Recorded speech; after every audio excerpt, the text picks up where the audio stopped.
The second runner-up is Miss Philippines! Not bad. Grabe. Congratulations kay Ana Lacrini kasi second runner-up siya sa Miss Globe 2023 and hindi biro makapasok sa placement na ito sa dami ba naman ng mga candidates na sumali sa Miss Globe na ito. And ang galing-galing talaga ni Ana Lacrini kaya clap tayo dyan. Congratulations Philippines! Naka-place na naman tayo sa isang international beauty pageant. By the way, eto nga pala yung result, no? So kung makikita nyo dito, si Malaysia ang Miss Globe winner ngayon. Yung first runner-up niya ay si Spain. Tapos second runner-up naman, Philippines. Third runner-up, I should say, Nigeria. And then ang fourth runner-up ay si USA. Kaya congratulations sa inyong top 5 na nakapag-place sa Miss Globe. Before anything else, please follow my Instagram account kasi nakapag-reach na tayo ng 1,000 followers. Yuhu! Dito naman tayo sa final question and answer. So, ang tinanong sa kanya is, what is your motto and why? What is your favorite life motto and why do you choose that? Sorry, medyo makaka-copyright ako pag whole video. Ang sabi ni Lacrini, simple lang, to enjoy life. So, live life to the fullest. Kumbaga parang ganun yung sagot ni Ana Lacrini. My favorite life quote would be to always enjoy the moment. Ganyan lang yung answer niya. In-expound lang niya ng konti na you may never know what will come next. Yun lang. Nag-adlib lang siya na thankful siya na nandito yung kanyang family, nandun sa Albania para suportahan si Ana Lacrini na hindi niya nakita for 2 years dahil nga daw sa pandemic. So inihalon tulad din niya yung COVID situation, kaya always live life to the fullest. Kung iisipin mo talaga at ikikritik mo, medyo kulang yung answer niya, no? So kapag in-expound pa niya sana pa ng konti yung sagot niya, baka malamang first runner-up siya o kaya winner sa Miss Globe. Pero kontento na ako sa second runner-up placement para kay Ana Lacrini sa Miss Globe. Ito na yung national costume ni Ana Lacrini sa Miss Globe. For me, okay naman siya. Showcase niya yung kultura dito sa Pilipinas, especially about sa ani. Something about harvest, yung mga ganon. Farming. So, it embodies yung mga traditional Filipino na yung hanap buhay ng ating mga mamamayan. So, it reflects yung general public dito sa Pilipinas. Kaya, okay sa akin yung national costume niya. Para sa mga first time na nanood ng Miss Globe na natagalan, masanay na kayo kasi ganyan talaga yung pacing ng Miss Globe. And ito naman ngayon, yung fashion show, yung fashion portion. Parang casual wear kumbaga dito sa Pilipinas.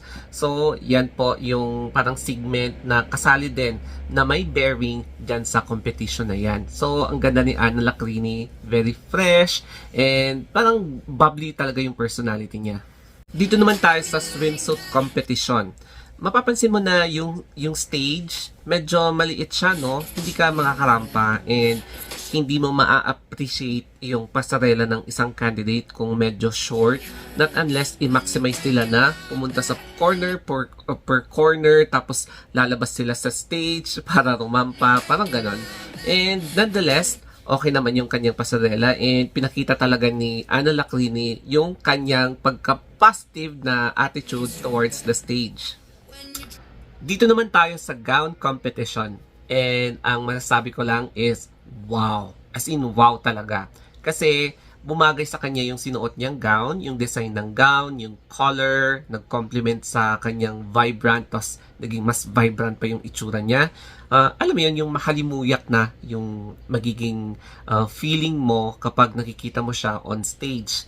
Tapos haluan mo pa ng kanyang napaka-positive, napaka-busilak na personality. Yung character niya din yung sa kanya, nagpapaangat na wala kang mafe-feel na toxicity. So, bumagay talaga sa kanya. And ang napansin kong isa, parang first time kong nakita yung mga sinuot niya, no? From the national costume, yung swimsuit, tapos yung evening gown na mukhang hindi siya replica or hindi siya recycled, no? As compared sa mga previous editions. Kung pageant fan kayo, even before, mapapansin nyo yung mga ganun na pinapasuot sa mga candidates sa international competitions. Ito naman yung announcement of top 15. Philippines!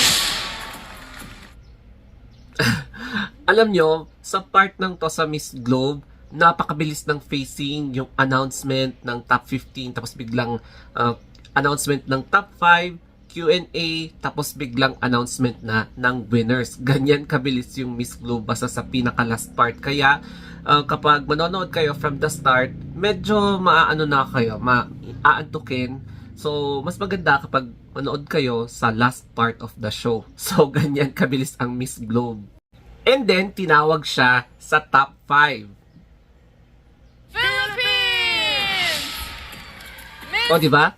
Kaya, wow, nakaka-excite talaga kasi maganda yung pinakita ni Ana Lacrini dito sa Miss Globe.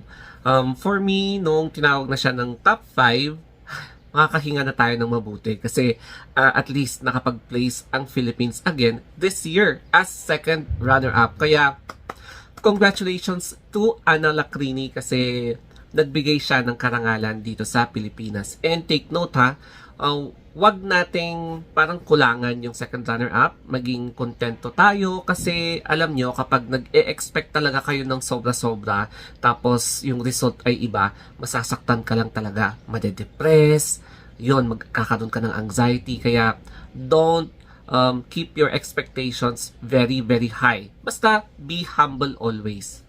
As for the winner, Miss Malaysia sa Miss Globe 2023, alam nyo ba na Miss Earth dapat siya sasali? Kaya lang daw, di umano, yung org. Mukhang napalitan yung handler ng org. So, parang sinad na lang siya instead doon sa Miss Globe. And yun nga, dito pala sa Miss Globe, yung talagang kapalaran ni Miss Malaysia. Kaya congratulations dahil, yan tuloy, nagkaroon ng corona ang Malaysia this year. Kaya congratulations, we are happy for Malaysia. Alam nyo ba na ang ganda ng placement ng Pilipinas this year? Why? Kasi sa Miss Supranational, first runner-up tayo by Pauline Amelings. O, diba? So, hindi talaga biro ang maging first runner-up, lalo na sa mga international pageants. Yung isa naman, syempre, second runner-up, si Ana Lacrini sa Miss Globe 2023. And again, hindi rin biro na makapag-place sa second runner-up. Lalong-lalo na kapag international pageants, talagang bakbakan yan. And then, here comes Miss International na medyo matagal na rin na isang international beauty pageant. So, third runner-up tayo by Nicole Borromeo. So, hindi rin talaga, hindi basta-basta na makapag-place sa Miss International. Kaya, congratulations sa mga nakapag-place this year. However, kay Nikki De Moira, nakakalungkot nga lang, no? Kasi, alam mo yun, parang iba kasi yung pageant na to. Hindi mo alam kung may mekos-mekos talaga or what, pero nakakasad. Siguro, hindi na ako magtataka in any case na baka bibitawan ng kung sinong handler ngayon. Tapos, may hihirapan talaga ang pamunuan ng MGI na maghanap pa ng franchise if ever o kaya maibalik yung tiwala ng mga Pinoy sa pageant na ito. Anyway, nakakalungkot yung ganitong ugaling kanal, no?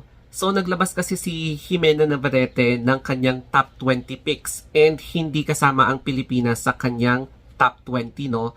Kaya lang, may nag-react agad, no? Binash talaga directly si Jimena Navarrete. So, sabi niya, you are beautiful but not your mind. O, di ba? Mga ganyan. Tapos, syempre, rumesbak si Jimena kasi na-offend talaga siya. Na sabi niya, hindi lahat ng pagkakataon favorite ang Pilipinas. Meron din mga ibang pagkakataon na iba din ang flavor of the year. So, alam niyo yon, iwasan natin yung ganitong ugaling kanal kasi nakakahiya. Yung mismong beauty queen pa ang binabash directly sa DM dahil lang hindi nabanggit yung gusto mo. Yung mga ganon. Kaya, always promote humble campaign, kindness campaign. Ayun. Kasi, nakakahiya talaga kapag nagkakalat ka sa ibang mga lahi. Ay, grabe, 2 tulog na lang. Tapos na yung pageant season. So, nakakasad lang. Anyway, sana panoorin nyo pa rin ako even after pageant season, lalo na sa mga non-pageant reactions, analysis natin sa mga ibang storya, kaya nga Story of Anthony.